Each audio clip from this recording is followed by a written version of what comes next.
Hello and welcome, नमस्कार। News 18 India देख रहे हैं आप। मैं हूं आपके साथ मोनिका ठाकुर। घिबली ट्रेंड आपको याद होगा, 150 मिलियन से ज़्यादा लोगों ने उस ट्रेंड को फॉलो किया था। अब एक नया ट्रेंड, गूगल का जेमिनी ट्रेंड, खूब वायरल हो रहा है। अब इतनी खूबसूरत तस्वीर बनेगी तो आपको भी कहीं ना कहीं लगेगा, आप टेम्प्ट हो जाएंगे कि मैं भी ऐसी तस्वीर अपनी बनाऊं। लेकिन अब एआई के साथ आप कितना खेल सकते हैं, एआई कितना सेफ है, कितना सेफ नहीं है, क्या आपको पूरी जानकारी है? तो आज आपको बैठना है, इस पॉडकास्ट को देखना है। हम आपको हर ज़रूरी बात बताएंगे, डिकोड करने की कोशिश करेंगे जो ट्रेंड्स हम फॉलो करते हैं कितना सेफ है हमारे लिए। हमारे साथ एक बहुत खास मेहमान इस पॉडकास्ट में जुड़ रही हैं, श्रुति खरबंदा जी हमारे साथ हैं। बहुत बहुत स्वागत है आपका। Thank you. एआई और साइबर एक्सपर्ट हैं, रिसर्चर हैं, इसके अलावा पॉलिसी डेटा एनालिस्ट हैं, गवर्नेंस और टेक में। इन्हीं से हम समझने की कोशिश करेंगे ये जो नए एआई के ट्रेंड्स आ रहे हैं इन्हें कितना फॉलो करना चाहिए, और अगर फॉलो करते हैं तो कितना सेफली हमें फॉलो करना चाहिए। श्रुति, बहुत बहुत स्वागत है। लेकिन मेरा सबसे पहला यही सवाल है, आपने ये जेमिनी ट्रेंड इस्तेमाल किया वैसे या इससे पहले घिबली? सबसे पहले तो Monika, thank you for calling me. मुझे तो करने की जरूरत थी ही, मैंने किया। I am guilty of it. 2 reasons, एक तो टेम्पटिंग, दूसरा ये जानने के लिए कि कितना, कैसे, क्या खतरनाक कहाँ पर है। और इस पूरी फील्ड में इतनी जानकारी है कि मुझे हमेशा लगेगा कि मैं ये भी बता दूं, तो आप मुझे बताइएगा ज़रूर, बीच में अपना सवाल ज़रूर पूछिएगा, क्योंकि कुछ जानकारी ऐसी हो सकती है जो लोगों के लिए बहुत मंडेन हो जाएगी, लेकिन बहुत अहम जानकारी होगी। अच्छा श्रुति, मैं ये पूछ रही थी कि ये जो ट्रेंड्स हैं ना, वायरल कैसे होते हैं? वायरल देखें, अब इसके पीछे असलियत तो ये होते नहीं है, ये करवाए जाते हैं। क्योंकि देखिए, जब चैट जीपीटी आया था तो उसको भी एक उसके लिए माहौल क्रिएट करती हैं companies, social media campaign run करती हैं। अभी आप देखिएगा, जेमिनी का जब ये ट्रेंड चला तो it started with the main websites जिन्होंने हमारे जो सेलिब्रिटीज़ हैं उनकी फोटोग्राफ अपलोड करी, एंड पीपल गॉट क्यूरियस कि इतना सुंदर लग रहे हैं एआई बन के, तो मैं क्या करूं, मुझे भी दिखना है। तो पता करते हैं लोग, पता करते हैं, फिर सुंदर तो सबको दिखना है। अच्छा, मुझे ये बताइए, क्योंकि बार बार ये कहा जाता है कि ऑथेंटिक वेबसाइट पर जाना चाहिए और उसके बाद अपनी पिक्चर अपलोड करनी चाहिए, लेकिन जो ऑथेंटिक वेबसाइट होती है वो भी सेफ होती है कि नहीं होती है? देखें, एक बार आपका पर्सनल डेटा आपके मोबाइल से गया तो फिर कोई गारंटी नहीं है कि वो कितना सेफ है और क्यों खतरनाक है। मुझे लगता है कि ये भी लोगों को जानना बहुत ज़रूरी है। तो आप बताइए कि क्यों खतरनाक है। अगर उस डेटा सर्वर में चला गया जिस डेटा सर्वर में जाना नहीं चाहिए था, उसके बाद क्या, कितना वल्नरेबल आपकी एक पिक्चर हो सकती है? देखिए, वनरेबल कई 2-3 कारणों से हो सकती हैं। वैसे तो बहुत एलैबोरेटेड आंसर है, लेकिन मैं इसको शॉर्ट में आंसर करने की और बहुत इजी बनाने की कोशिश करूंगी। जब आप अपनी पिक्चर अपलोड करते हैं, अब चूंकि एआई आ चुका है, डेटा सेंटर्स हैं जो किसी और कंट्री में रखे हैं। अपने देश में अभी उतना अच्छा डेटा सेंटर का जो इंफ्रास्ट्रक्चर है वो उतना स्ट्रॉन्ग नहीं है जितना बाकी कंट्रीज़ में अभी अवेलेबल है। Once it is out of your device, it is accessible to everybody, it is prone for attacking for hackers. कैसे? एआई, जब हैकर्स अपनी कोडिंग करते हैं, अब तो एआई आ गया हैकिंग के लिए, जो भी सॉफ्टवेयर एप्लीकेशंस बनाने के लिए, तो अपनी आइडेंटिटी हाइड करने के लिए। जो लोग एआई में हैं वो जानते हैं अब एआई एजेंट्स हैं। जैसे कि सैम ऑल्टमैन ने एक इंटरव्यू में खुद ही कहा कि चैट जीपीटी 5 जो है, आप उसको प्रॉम्प्ट दीजिए, वो एक फेसबुक जैसी ऐप आपको बना के दे देगा। तो आप अपनी खुद की फेसबुक ऐप बनाइए, दोस्तों को बुलाइए और उसको चलाइए। मतलब इतना एडवांस हो गया है। ठीक है, उसमें कुछ करेक्शंस की ज़रूरत पड़ती है, लेकिन आप सोचें कि एआई कहाँ जा रहा है। वो आपको एनालाइज कर रहा है। फेस की फ़ोटो जाती है तो ना कि सिर्फ आपके बायोमेट्रिक्स उसमें एनालाइज हो सकते हैं, फेशियल रिकग्निशन हो सकता है, जो मास सर्विलांस के काम आता है। मास सर्विलांस सिर्फ पुलिस और सिर्फ गवर्नमेंट एजेंसीज या स्टेट नहीं करता है, उसके अलावा भी बहुत सी ऐसी टीम्स होती हैं जो डिटेक्टिव एजेंसीज होती हैं, वो करती हैं। कहाँ से वो डेटा जाएगा, क्या एनालाइज करने के लिए जाएगा, कौन सा एआई का मॉडल जैसे चैट जीपीटी, क्लॉड, डीपसीक उसको ट्रेन करने के लिए यूज़ करेगा, यू नेवर नो। स्पेशली जब वो डेटा किसी और देश में आपका रखा हुआ है, आपको कौन आइडेंटिफाई कर रहा है, कौन देख रहा है, आप नहीं जानते हैं। और कहाँ पे आप जाएंगे, कब वो घटना कैसे घटित होगी, यू विल नेवर नो। आप ऐसे ही टेम्प्ट होंगे जैसे आप अभी फोटो जेमिनी में अपलोड करने के लिए टेम्प्ट हुए थे, because it makes you feel good. और जितने भी अटैकर्स होते हैं, क्रिमिनल्स होते हैं, they know how to make you feel good about it. तो फिर नहीं करना चाहिए ट्रेंड फॉलो, आप ये कह रही हैं? सेफ ही नहीं है ये तो? देखिए, ट्रेंड फॉलो कर सकते हैं provided if you are okay कि आपने अपनी फ़ोटो उसमें अपलोड कर दी है, आप कहाँ कर रहे हैं उसका ध्यान रखें। देखें, क्या करें क्या ना करें, ये 2 पॉइंट्स हैं कि हम इससे खुद को बचाएं कैसे। सबसे पहले तो आप कितना कंफर्टेबल हैं कि मेरा ये डेटा चला गया तो आई एम ओके। ये आपके एस्पिरेशंस पे भी डिपेंड करता है कि आपने अपने लिए आज से 10 साल बाद क्या सोच रखा है ना। होता क्या है, देखें एक बड़ी छोटी सी बात मैं बताऊंगी। सीसीटीवी कैमराज हमारे ऑफिसेज में होते हैं, जैसे हमारे वर्क प्लेस पे होते हैं, एजुकेशनल इंस्टीट्यूट्स में होते हैं, वहाँ पे डेटा जा रहा है, वहाँ पे भी एआई सॉफ्टवेयर्स हैं, एनालाइज करते हैं। वो तो आपका इमोशन भी एनालाइज कर सकते हैं।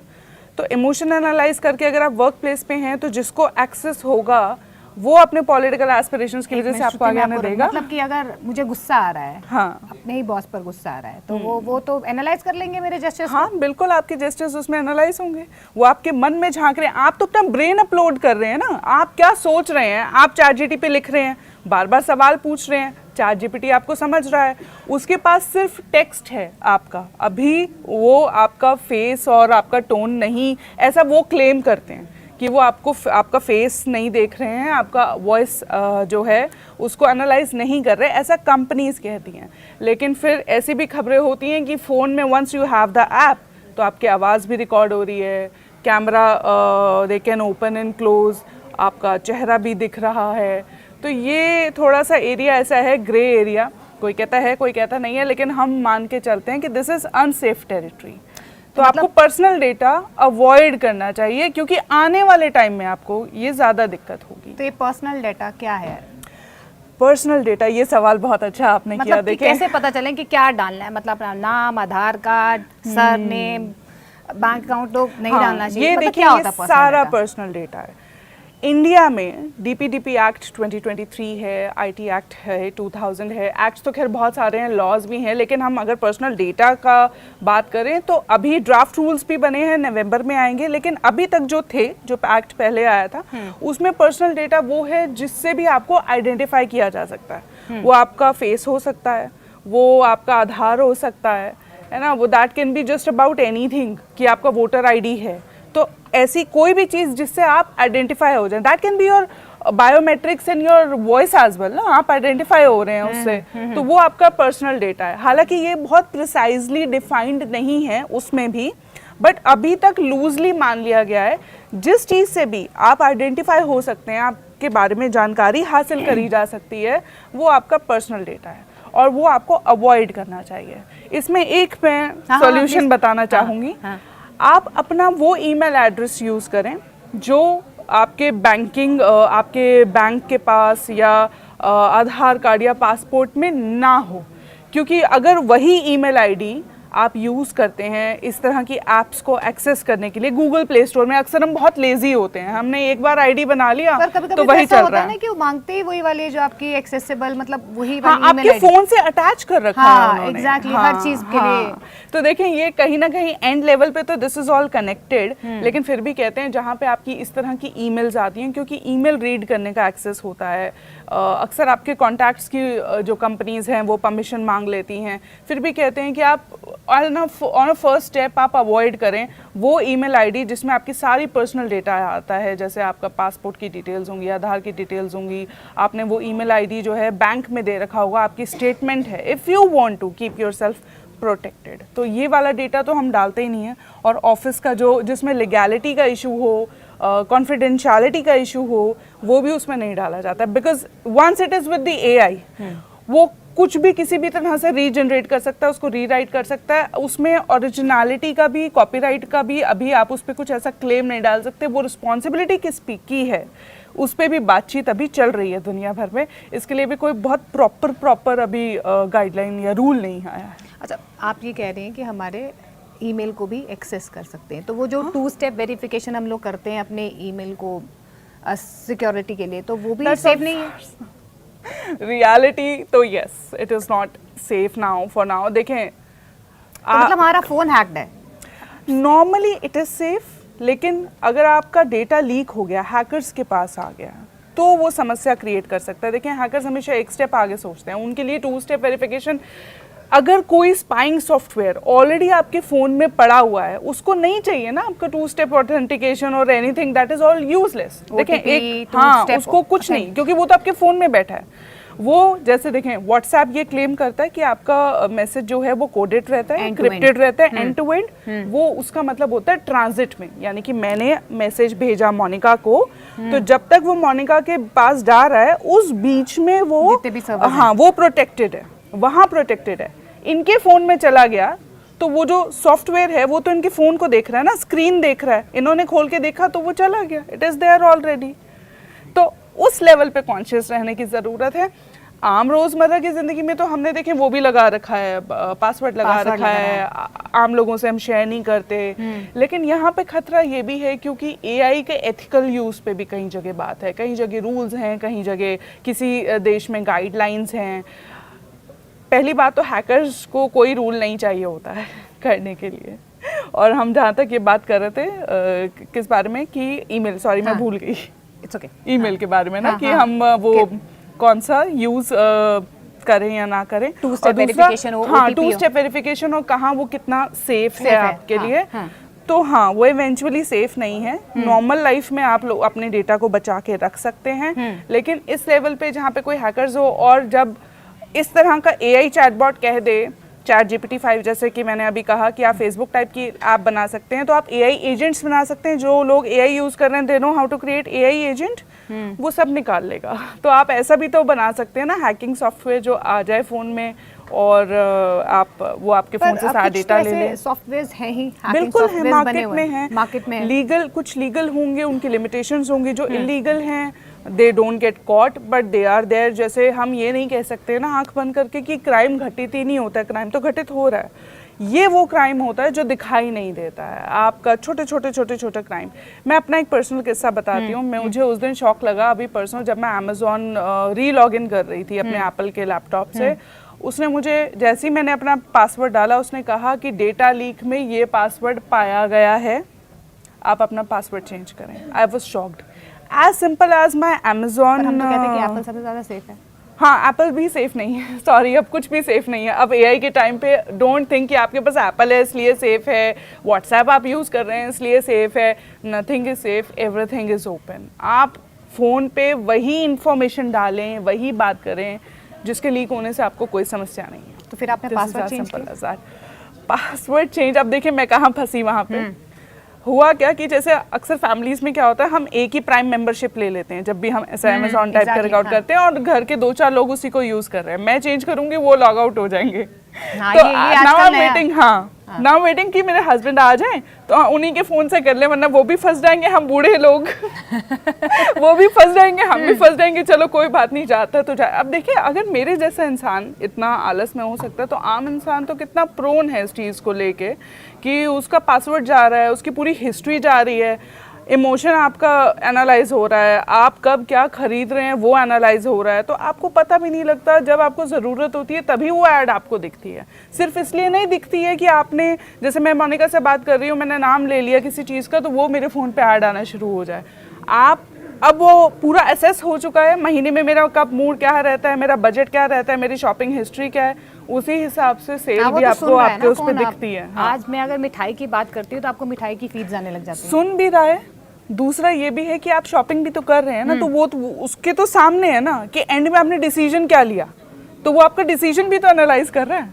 आपने 4 बार जोमेटो पे लॉगिन किया, सोचा कि नहीं लूंगा, नहीं लेना, 4 बार मन किया लेने का, फिर आपने छोड़ दिया, नहीं लिया, 5वीं बार ले लिया, ही लर्नड। हाँ, तभी तो वो आजकल हमने देखा है जोमेटो या स्विगी या कोई भी ऐसी ईटिंग साइट्स हैं, वो कहते हैं Monica you hungry today, I think you need a, हाँ you have a happy birthday और ले लो, and they know you so well. क्योंकि आप अपना मोबाइल ना सिर्फ इतना भी रखते हैं ना, तो ये जो कैमरा जैसे आगे फ्रंट का होता है, वो इतना आपकी आईज पड़ता है, उससे भी पता लगता है उसको। और आप कहीं ना कहीं वो इतना इंट्रूसिव हो चुका है, आपको पुश नोटिफिकेशन भी आएगा, आपको ईमेल भी आएगा, वो उसका पॉपअप आ जाएगा, आप ऐप खोलते ही आपको दिखना शुरू हो जाएगा। मतलब आप किसी वेबसाइट पे उस पर बच नहीं सकते, इतना इंट्रूसिव है।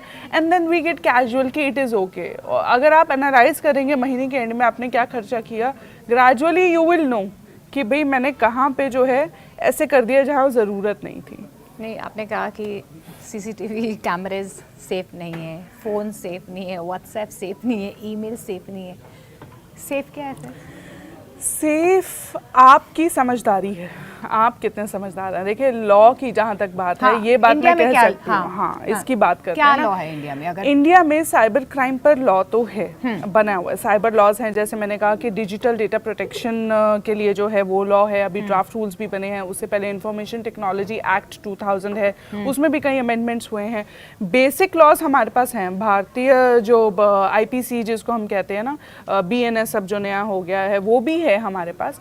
लेकिन AI पे लेके अभी तक भारत में कोई कॉम्प्रिहेंसिव लॉ नहीं है। तो ये जो गैप है अभी 2 साल का, जैसे जब तक हम डेवलप कर रहे हैं, इस गैप में कभी भी मंथन होता है ना, हम समुद्र मंथन के बारे में सुनते हैं, सबसे ज्यादा प्रोन वही पीरियड होता है जब सबसे ज्यादा गड़बड़ें जो होती हैं, खुराफात जो होती हैं वो होती हैं। इसलिए अगले आने वाले 2 साल मुझे लगता है सेफ रहने की जरूरत भारत में है।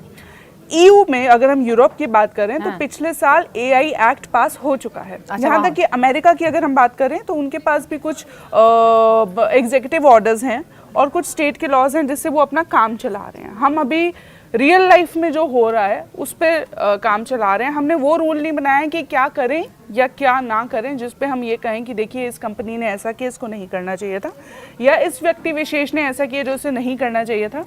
तो ये समस्या जो है वो खड़ी हो गई। और फिर वी नो कि जुडिशरी में कितना टाइम लगता है और हमारे केसेस कहाँ कहाँ कितने लंबे चलते हैं। अच्छा, अगर ये पास हो गया ये लॉ अभी जिस पे काम चल रहा है, हाँ, तो उसके बाद क्या बेहतर हो जाएगा?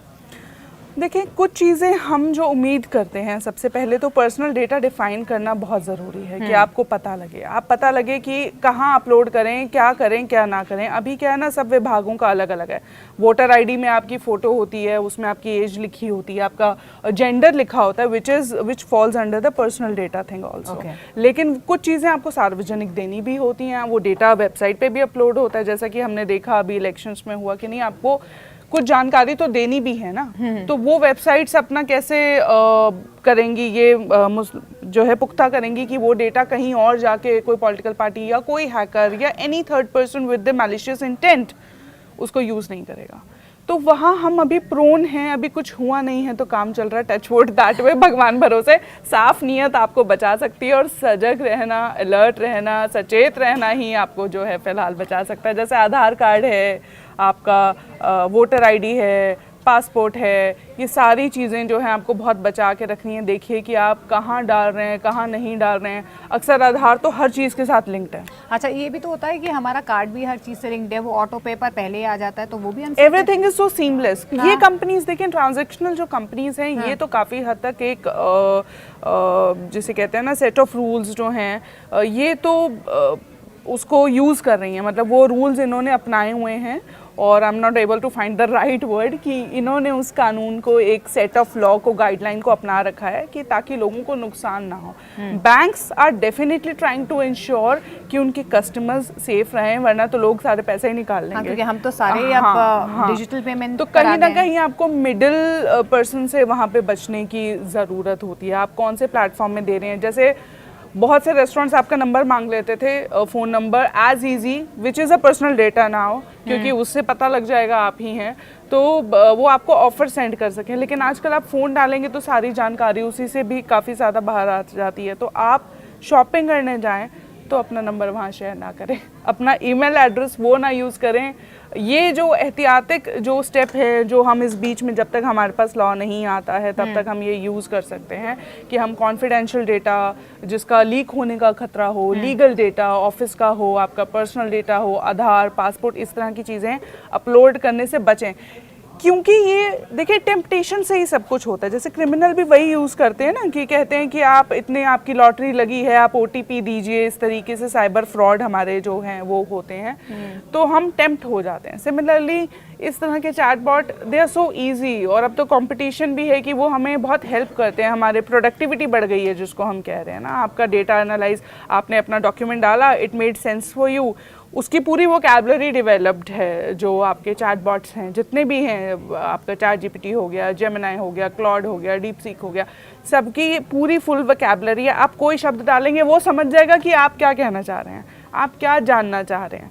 तो उस हिसाब से जो है वो एनालाइज करके दे देगा, तो it makes your life easy. लेकिन ईजी करने के चक्कर में आप कहीं नुकसान ना खा जाएं, वो जरूर देख लीजिएगा। तो ये साइबर फ्रॉड या साइबर क्राइम के लिए अभी क्योंकि वो घात लगाए बैठे हैं, वो घात लगाए बैठे हैं कि कुछ ऐसा हो और नुकसान हो जाए। अब जैसे मैं अभी बहुत जल्दी में हूँ कि अब मेरे को 2 दिन के अंदर चेंज करना है, क्योंकि वो अमेजोन था इसलिए मुझे समस्या नहीं हुई कि it's just a password, no, कि अमेजोन का पासवर्ड है, मेरी शॉपिंग हिस्ट्री देख लेगा। तो मैंने अभी सोचा नहीं कि क्या मेरा उसमें वो चला जाएगा, लेकिन मेरा बिहेवियरल माइंडसेट जा रहा है।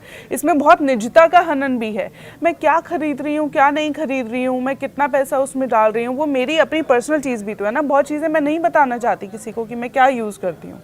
किसी के पास अगर वो डेटा जाता है, उसको पता है कि ये प्रोडक्ट का ये यूज़र है या ये पर्टिकुलर है, जो हम पब्लिक में नहीं बताते कि हम मान लीजिए लड़कियां अपना ब्यूटी रिजीम नहीं बताती हैं, वो नहीं बताती हैं कि वो कौन सा प्रोडक्ट यूज़ कर रही हैं। कोई पुरुष है तो वो भी अपनी कुछ चीज़ें नहीं बताना चाहेगा कि मैंने ये खरीदा, किसके लिए खरीदा, क्यों खरीदा। बहुत सी चीज़ें हो सकती हैं, छोटी छोटी हैं, हम हंस के मुस्कुरा के टाल देते हैं। लेकिन आप सोचें कि किसी के आत्मसम्मान को कितनी ठेस पहुंचती है जब हम उस बात को लेके उसको टीज करना शुरू कर देते हैं। वंस इट गोज़ पब्लिक किसी प्लेटफॉर्म पे, तो कितना ये किसी के लिए हरासिंग हो सकता है, कोई ऐसी सिचुएशन अगर हमारे सामने आती है तो। बिल्कुल, देखिए आपके बैंक डिटेल्स का गलत इस्तेमाल हो सकता है, आपको ब्लैकमेल कोई कर सकता है, डीप फेक बनते हैं। आपका फोटो आपने अपलोड किया, डीप फेक्स बन रहे हैं, यू डोंट नो। अभी तो आप फेसबुक पे डाल रहे हैं, वहां से लेके भी बन सकते हैं। तो फिर अभी बट चूंकि हम हैबिचुअल हो गए हैं कि it is okay, generally safe रहता है। कानून बना तो हम ज़्यादा सेफ हुए हैं, लेकिन जिन्होंने, हम लकी हैं कि हमारे साथ ऐसा हुआ नहीं। अगर जिसके साथ हुआ, डीप फेक बना, उन्होंने कितना सहा, कितनी। अब तो सोसाइटी में फिर भी एक्सेप्टेंस है, इनिशियली तो बहुत गड़बड़ होती थी, पूरा का पूरा करियर, आपके relationship, everything was distorted. Once you are into the soup कि भाई इनका डीप फेक बन गया है या कुछ और हो गया है, लोगों को तो मौका चाहिए। वो ये थोड़ी देख रहे हैं कि डीप फेक बना है, उनको मज़ा आ रहा है, उन्होंने देख लिया, थोड़ा सा एंजॉय कर लिया, थोड़ा सा एंजॉय कर लिया। हमारे कोई एआई जनरेटेड कोई पिक्चर बनी है या हमारा फोन हैक्ड है, कुछ ऐसी एप्स हैं या कोई साइट्स हैं जहां पर हम चेक कर सकते हैं? ये इसकी जानकारी तो देखिए मैं बहुत ज़्यादा नहीं दे पाऊंगी। इतना मैं ज़रूर जानती हूँ कि बहुत बार ये चीज़ें आपसे छुप जाती हैं डार्क वेब पे। ज़्यादातर ये चीज़ें डार्क वेब पे यूज़ होती हैं, जो नॉर्मल लोगों के पास जिसका एक्सेस नहीं होता है। आप इस तरह की कुछ ऐप्स डेफिनेटली होंगी, लेकिन वो भी कितनी सेफ होंगी जो ये बताए कि इंटरनेट पे कहाँ है। हम तो नॉर्मली सर्च करते हैं, हम नॉर्मली अपनी फ़ोटो या अपनी नाम डाल के सर्च करते हैं तो पता लग जाता है। जैसे मुझे नहीं पता था कि फलाने व्यक्ति का नाम डाला तो 50 प्रोफाइल आ गए उसी व्यक्ति और उसी फोटो के साथ। तो इम्पर्सनेशन क्राइम ये भी है, लेकिन अभी तक इस पर किसी ने कंप्लेन नहीं करी। जिसके साथ होता है वो बहुत दुखी होता है इनिशियली, यू नो, कि उसके फेसबुक के अकाउंट से 10 लोगों के पास पैसे मांगने का कोई मैसेज चला गया या कोई सेक्सुअली एक्सप्लिसिट कंटेंट चला गया, बहुत एम्बैरेसिंग हो जाता है। लोग हंसते हैं कि अरे इसके अकाउंट से आया था, कुछ ऐसा तो हुआ ही होगा। तो how well you tolerate your emotional balance, आप उसको कैसे उस स्ट्रेस को टॉलरेट करते हैं, and how well you maintain your emotional balance during that situation is of utmost importance. Because family है, सपोर्टिव है, किसी की होती है, किसी की नहीं होती है, किसी का वर्क प्लेस बहुत डिफिकल्ट होता है। हम सब जो हैं वो बराबरी से शुरुआत नहीं करते। किसी की फैमिली सपोर्टिव है, किसी की नहीं है, किसी के पास रिसोर्सेज ज़्यादा हैं, किसी के पास फाइनेंसेस ज़्यादा हैं। कुछ चीज़ें कुछ लोगों के पास बेहतर होती हैं जहाँ से उनकी शुरुआत होती है, बेहतर एजुकेशन होती है। कुछ लोग बच जाते हैं, कुछ लोग नहीं बच पाते हैं। कौन कितना टॉलरेट करता है, इसलिए हमें, मुझे लगता है, संवेदनशील होना चाहिए दूसरों को लेकर। जब किसी के साथ इस तरह की घटना घटित होती है, आपके साथ भी हो सकती है। अच्छा, तो अभी जो भारत में साइबर क्राइम या साइबर फ्रॉड के लिए जो लॉज बने हैं वो कितने इंटैक्ट हैं, कितना इस्तेमाल लोग उसे कर सकते हैं, या कस्टमर्स इतने जागरूक हैं भी? देखिए, काफ़ी सारे जो प्रावधान हमारे पास ऑलरेडी मौजूद हैं। इंडिया जो है अभी चल रहा है कि जो हमारे ऑलरेडी जो आईपीसी की, बीएनएस की धाराएं हैं, उसके तहत भी हम जो हैं कई धाराओं में सामने वाले की कंप्लेन कर सकते हैं, केस फाइल कर सकते हैं। लेकिन हम चूंकि बात कर रहे हैं जनसाधारण की, कि अगर आपको ऐसा लगता है आपके साथ कुछ गलत हुआ, तो आप साइबर क्राइम हुआ है या एआई से रिलेटेड आपको कुछ लगता है, तो आप नेशनल साइबर क्राइम पोर्टल है, वहाँ जा सकते हैं, वहाँ पे अपनी कंप्लेन दे सकते हैं। हेल्पलाइन नंबर्स है नेशनल साइबर क्राइम की, वहाँ पे आप डायल करके बोल सकते हैं। अपने लोकल पुलिस स्टेशन में भी जाके बताएंगे, that's their duty to guide you कि आप कैसे इसको जो है कहाँ राइट कंप्लेंट करें, क्योंकि सही जगह कंप्लेंट करना भी बहुत ज़रूरी हो जाता है। उसकी जानकारी आजकल गूगल पे बहुत इजीली अवेलेबल है, किसी भी सर्च इंजन पे आप जाएंगे आपको अक्सर मिल जाएगी। लोकल आपका पुलिस थाना है, नेशनल साइबर क्राइम का पोर्टल है, वहाँ कंप्लेन कर सकते हैं। अब बात आती है कि क्या क्या प्रावधान है। देखिए अभी चूंकि कानून जो है वो पूरी तरह अप्लाई भी नहीं हुआ है हालांकि, और ड्राफ्ट रूल्स भी अभी जो हैं वो बने हैं। और हाँ, एआई के लिए हमने नहीं बनाया, अभी हम सिर्फ डिजिटल डेटा प्रोटेक्शन की बात कर रहे हैं। अच्छा, अभी हम सिर्फ वहीं पर हैं, तो अच्छा, वो रूल्स भी हैं। हाँ, अभी हम वहाँ पहुंचे हैं। हाँ। क्योंकि अब ये बढ़ती टेक्नोलॉजी है तो कुछ उसके लिए भी कानून लाने जरूरी थे, जिसके लिए आईटी एक्ट पूरा नहीं पड़ रहा था। तो वो ड्राफ्ट रूल्स भी शायद नवंबर दिसंबर में हमें पता लग जाएंगे। लेकिन मोटे तौर पे अभी भी आप जैसे डेटा फिड्यूशरी है, वो कंपनीज जो आपका डेटा रखती हैं अपने पास, जो आपको सर्विस दे रही हैं, जैसे आपकी अमेजॉन हो गई या फेसबुक हो गई, इस तरह की कंपनीज जो बड़ी कंपनीज है, ऐप की कंपनीज है, जो मास सर्वर पे मतलब मास डेटा रखती हैं बड़े बड़े सर्वर्स पे, अगर वो सिक्योरिटी के प्रोटोकॉल जो गाइडलाइंस है वो नहीं फॉलो करती तो उन पे पेनल्टी लगाने का प्रावधान उस कानून में है। कि उनको अगर वो कुछ ऐसा रूल वायलेट करेंगी उन पे पेनल्टी लग सकती है। पहले इस तरह का मुखर होके साफ मतलब एकदम कहते हैं ना ब्लंट लॉ नहीं था। अच्छा, डेटा प्रिंसिपल का डेटा ब्रीच हुआ है। प्रिंसिपल कहने का मतलब ये है कि आप जो मैं यूज कर रही हूँ, मेरा अगर कोई डेटा गया है तो कंपनी को मुझे बताना जरूरी है कि वो लीक हुआ है। जैसे कि अमेजोन से मेरे पास ये इन्फॉर्मेशन, मैंने पासवर्ड डाला तो आई कि आपका ये पासवर्ड कहीं किसी डेटा में पाया गया है, आप इसे तुरंत बदल लीजिए, तो कंपनी ने आपको बता दी। हाँ, लेकिन और ये नोटिफाई करना कंपनी के लिए मैंडेटरी है कि अगर डेटा ब्रीच हुआ है तो वो बताए, वरना उसके लिए भी सजा और पेनल्टी के जो प्रावधान हमारे कानून में फिलहाल हैं। उसके बाद भी बहुत लंबा कानून है, बहुत लंबी फहरिस्त है। किसी भी बच्चे का डेटा, मोटे तौर पे हम बात करें, किसी के बच्चे का डेटा आप ऐसे एनालाइज नहीं कर सकते विदाउट पेरेंटल कंसेंट। लेकिन बात ये है कि कानून बहुत सारे हैं, लेकिन चलता एक कॉमन अंडरस्टैंडिंग में बहुत कुछ है, क्योंकि वही कानून हमें सोसाइटी को कंस्ट्रक्ट करने के लिए भी यूज़ करने हैं। और तो कहीं ना कहीं हमें वो ढील देनी पड़ती है कि अभी ये चीज़ें हो रही हैं, लेकिन कहीं ना कहीं वो आपको लाइन भी ड्रॉ करनी पड़ती है। इसलिए बड़े केसेस में अक्सर जो हमने देखा है उसमें जो लॉ निकल कर आते हैं या कोई बड़े लेवल पे लोगों को जो अफेक्ट कर रही हैं, वो चीज़ें जो है ज़्यादा ली जाती हैं, अपने संज्ञान में ली जाती है, सरकार उसको लेती है। वो अभी भी हम कर सकते हैं। और अगर लॉ समझने के लिए भी, अब देखें एआई की बहुत सारी ऐप्स आ गई हैं। अगर आप कॉमन यूजर्स भी हैं तो एआई की बहुत सारी ऐप हैं जो कानून मैप करने में भी आपकी मदद करती हैं कि कौन सी धारा इसमें लगेगी। आप सोचिए कि कितना आसान हो रहा है यहाँ पे। अभी श्रुति कह रही है कि एआई वल्नरेबल है, अभी श्रुति कह रही है कि एआई से आप सब कुछ देख सकते हैं। अच्छा श्रुति, मान लीजिए मेरा डेटा लीक हो गया, लेकिन डेटा लीक करने वाला अमेरिका में बैठा है, मेरा सर्वर थाईलैंड में, तो मुझे कैसे कंप्लेन करनी है, कैसे बच पाऊंगी? देखिए ये डिपेंड करता है कि जो विक्टिम है, जैसे मैं जो आपकी बात समझ पा रही हूँ कि विक्टिम कंट्री ए में है, जिसने फ्रॉड किया है वो कंट्री बी में है और सर्वर कंट्री सी में है। तो ये बहुत ट्रिकी एस्पेक्ट है कानून का कि आप कौन से देश का जो है जुरिस्डिक्शन लगेगा। तो अमूमन जो विक्टिम है जहाँ पे वो है उसी के देश का लगता है, लेकिन हाँ भारत का, अगर आप भारत में हैं तो आपके लिए भारत का लगेगा। आप इंडियन कोर्ट में जाएंगे कि एक एजेंसी ने ऐसा किया भी है, एक चैटबॉट को सू किया है कि उन्होंने उनका इंटेलेक्चुअल डेटा जो है यूज़ करके कुछ रिक्रिएट करके दिया जो उनको नहीं करना चाहिए था। नाम मैं फ़िलहाल यहाँ नहीं लेना चाहती। तो इस तरह की चीज़ें भी होती हैं और ये इस पे भी डिपेंड करता है कि जो आपकी जो विक्टिम है और जो फ्रॉड करने वाला है उसकी कंट्री में, दोनों कंट्रीज में बीच में क्या ट्रीटी साइंड है, उस पे भी डिपेंड करता है, क्योंकि इसमें कुछ ना कुछ अमेंडमेंट्स होती रहती हैं। तो अक्सर पता चला कि वो कंट्री हमारे डेटा को ब्रीच कर रही है, इसलिए इन मामलातों में देर हो जाती है। लेकिन ये हमें एनालाइज करना पड़ता है किसी वकील की गाइडेंस के द्वारा या किसी तरीके से किसी कंसल्टेंट के थ्रू कि कैसे कौन सी कंट्री का लॉ लग रहा है और किस केस में आप जो है इस पे क्लेम कर सकते हैं या केस डाल सकते हैं, कौन सी धाराएं लगेंगी। ये दो कंट्रीज की ट्रीटीज पे डिपेंड करता है, दूसरा वो नेचर ऑफ क्राइम पे डिपेंड करता है। और जनरली एक होता है कि जहाँ विक्टिम है जिसके साथ ये हुआ है वो अपनी कंट्री में जहाँ कर रहा है कोर्ट भी मना नहीं करते हैं, अक्सर उसी प्लेस का जो है वो जुरिस्डिक्शन उठा लिया जाता है। तो मतलब कि जैसे अभी बहुत सारी कंपनीज हमें कॉल करती हैं, जैसे LIC कंपनी है या HDFC से फ़ोन है, किसी भी बैंक से आ रहा है, मैम ये पॉलिसी ले लीजिए, तो वो जो हमारा डेटा जो भी टेलीफोनिक कंपनीज देती हैं तो वो भी इन रूल्स को फॉलो कर रही होंगी ना फिर? अब ये तो आप देखें, उनके लिए उनसे जाके पूछें कि वो कितना फॉलो कर रही हैं। ये तो मैं और आप दोनों ही मुखातिब हैं इस बात से कि हमारे फ़ोन में किस तरह से मैसेज आते हैं, और आई एम श्योर कि हमारे जो व्यूअर्स हैं वो भी जानते हैं कि कितनी इसमें जो है प्राइवेसी ब्रीच होती है, कि आपके फ़ोन का सारा डेटा जाता है। They know your date of birth, they know your anniversary dates, वहीं पे वो आपको मैसेज करेंगे, फिर आपको बताएंगे अच्छा आपको ये ज़रूरत है, हॉस्पिटल से डेटा उठा लेते हैं।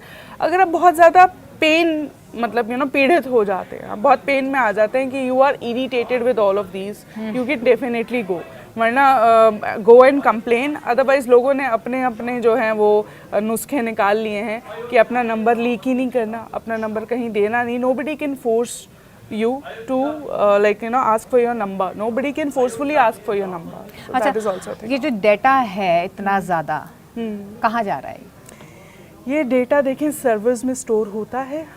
हाँ, इंडिया में है ऐसा कोई प्रावधान कि कहीं स्टोर हो रहा है ये डाटा? इंडिया में देखें, ये तो डेटा सेंटर इंफ्रास्ट्रक्चर जो है, हमारा एआई गवर्नेंस का फ्रेमवर्क है मोदी जी की सरकार में, एक पूरा ब्लूप्रिंट इसका ऑलमोस्ट है।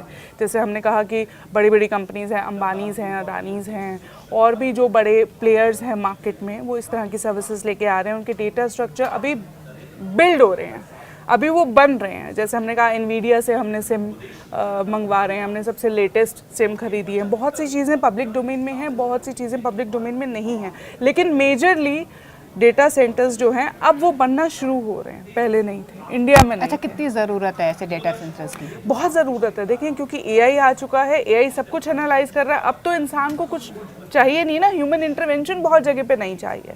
तो जो लोग डिप्लॉय कर रहे हैं, इसी बात का विवाद है पूरी दुनिया में, वहाँ पे कंसेंसस बनानी है कि एआई एथिकली यूज़ हो, एआई के लिए रूल्स बनाए जाएं, लोगों के बीच में एआई की ट्रीटीज़, लोग एज एन कंट्री के बीच में एआई की ट्रीटीज़ साइन हो। जैसे हमने न्यूक्लियर ट्रीटीज़ साइन करी थी, अब वो समय आ रहा है कि हमें एआई की ट्रीटीज़ साइन करनी होंगी कि हम ये चीज़ करेंगे और ये चीज़ इसको अनएथिकली यूज़ नहीं करेंगे। लास्ट में दर्शकों को हम फटाफट से बता देते हैं, जो ऐसे एआई ट्रेंड्स आते हैं, जैसे जिबली आया था पहले, जेमिनी भी आया है, इन ट्रेंड्स को हमें फॉलो करना चाहिए या नहीं करना चाहिए, और किस हद तक करना चाहिए? देखें, इनकी कोई बहुत पुख्ता गाइडलाइन तो या मैं अभी ऐसा कुछ देना नहीं चाहूँगी, कहूँगी भी नहीं, आपकी अपनी मर्ज़ी है, लेकिन अवॉइड करें, ये पहली बात है। क्यों?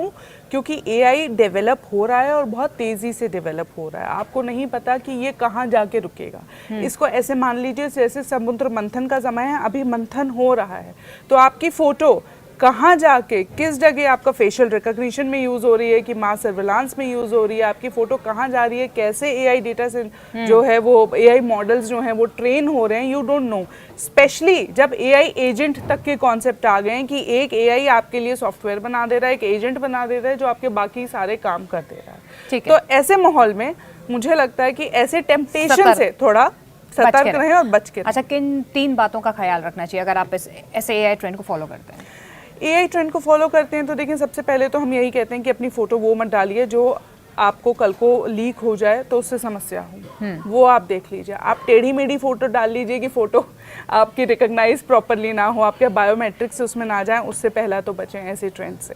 दूसरा, आप कोई भी ईमेल एड्रेस यूज़ करते हैं वो ना हो जिसमें आपका सारा का सारा पासवर्ड बैंकिंग का या आपका जो पासपोर्ट है या आधार है, जिससे वो सब लिंक्ड हो, जिससे हाँ पर्सनल डेटा, पर्सनल ईमेल्स आती हों कि आपके फाइनेंस की डिटेल्स हैं या लीगल डिटेल्स हैं, इस तरह के जो सेंसिटिव आपके ईमेल एड्रेसेस हैं उसको आप जो है यूज़ करने से बचें। तीसरा ये है कि आप एनालाइज करना, चूँकि दिस इज़ वेरी टेम्पटिंग, आसान हो जाता है। कोई भी ऐसा डेटा जिसके लीक होने से आपको समस्या आ जाए आपके कार्यस्थल पे, मान लीजिए आपके वर्क प्लेस पे इशू आ रहा है, इस तरह का डेटा जो है, personal data, confidential data, child data, children का, बच्चों का डेटा, इस तरह का डेटा अपलोड करने से टेम्पटेशन में बचें।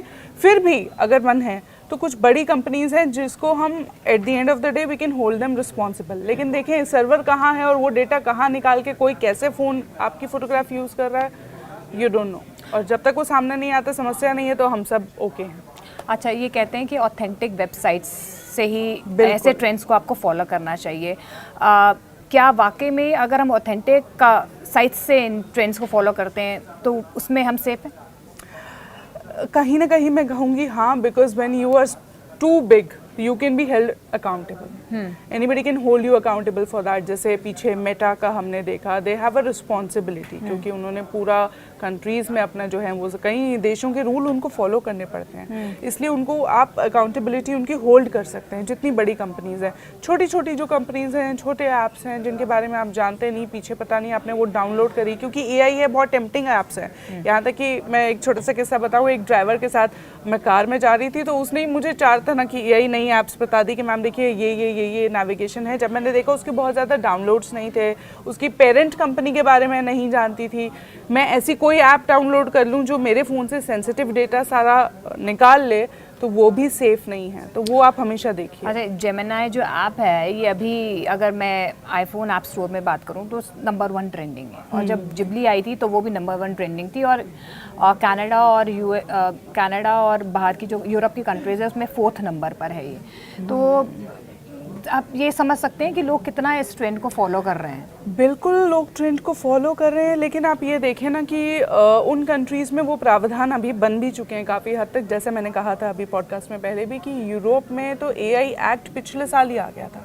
वहाँ पे आप इमोशनली असेस एनालाइज नहीं कर सकते, यानी कि कार्यस्थल पे जो आपके CCTVs लगे हैं या वो एजुकेशनल इंस्टीट्यूट्स में CCTV लगे हैं, वो आपका फेस देख रहे हैं, आपका रिएक्शन उसमें पढ़ा जा रहा है, दैट इज़ बैंड। वो न्यूआंस्ड है, लेकिन आप नहीं वो रिकॉर्ड कर सकते, एनालाइज नहीं कर सकते पर्टिकुलरली। तो जहाँ ये रूल्स हैं वहाँ सब उसको फॉलो भी कर रहे हैं, लोग अपनी तरफ से भी सतर्क हैं, and they are sincere, honest कि हाँ हम नहीं कर रहे हैं। अच्छा। वो सेफ है, वरना आप अवॉइड करें। अच्छा, अगर ऐसे ट्रेंड्स हैं, जैसे क्या सिस्टम से ऐसे ऑथेंटिक साइट्स पर आपको लॉगिन करना चाहिए या फ़ोन से करना चाहिए, और क्या फ़ोन या सिस्टम हमारे लैपटॉप्स को खतरा हो जाता है अगर हम ऐसे ट्रेंड्स को फॉलो करते हैं? They can be prone, they can definitely भी प्रोन, लेकिन चूंकि ऐसी कंपनीज जो होती हैं वो सारे सिक्योरिटी प्रोटोकॉल्स जो हैं, जो बड़ी कंपनीज की मैं बात कर रही हूँ, अक्सर फॉलो करती हैं। पब्लिक डोमेन में उन्हें फॉलो करना, कंप्लाई करना रूल है, तो कंपैरेटिवली सेफ है। लेकिन जैसा कि मैं अभी कह चुकी हूँ कि 2 साल का मंथन आप मान लीजिए कि AI कितना डेवलप होगा, कहाँ इसको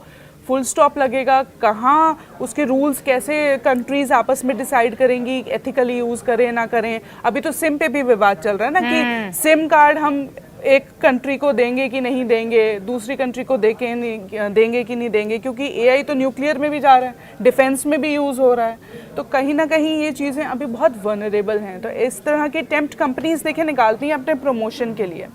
आप देख लीजिए कौन सी कंपनी प्रमोशन कर रही है, उसे यूज़ कर लीजिए, लेकिन अवॉइड द पर्सनल डेटा, क्योंकि आगे आने वाला समय जो है वो आपकी फोटोग्राफ का ही है। इसलिए AI अवतार्स हमने देखे, बच्चे हैं, हमारी बच्चों की जनरेशन है, वो ट्रेन हो रही है अवतार्स में। यहाँ तक कि दे आर सो कॉन्शियस कि वो गेम में अपना फोटो नहीं अपलोड करते, अपनी पर्सनल डिटेल्स नहीं बताते में भी AI एवेटार्स बना लो। हाँ, एवेटार्स बना लो। हाँ। तो वी आर वेरी श्योर कि आगे फ्यूचर AI एवेटार्स का है। आप फोटो नहीं देंगे, आपका एक एवेटार होगा, वही सारी चीज़ें कर रहा है। तो देखिए, ऑल इन ऑल देखिए, टेक्नोलॉजी का ज़माना है और हम टेक्नोलॉजी को छोड़ भी नहीं सकते हैं, लेकिन श्रुति का यही कहना है कि आप ट्रेंड फॉलो कीजिए, लेकिन थोड़ा सा बच के। Thank you so much Shruti for joining. Thank you so much Monika. नमस्कार।